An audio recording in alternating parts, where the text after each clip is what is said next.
Close your eyes for a moment and imagine the little version of you, the one who felt too much, dreamed too big, and got hurt too deeply. The child is still inside you, not broken, not weak, just waiting to be loved. Speak to them kindly. Tell them, I see you, I hear you. You did your best. You don't need to be perfect to be worthy. You don't need permission to be happy.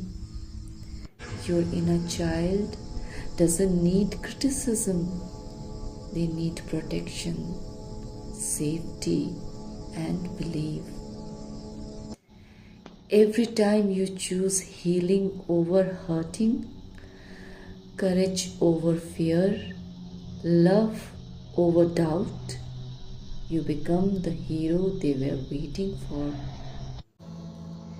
You are not too much. You are not too late. You are becoming the safe place your inner child always needed. And that is real power.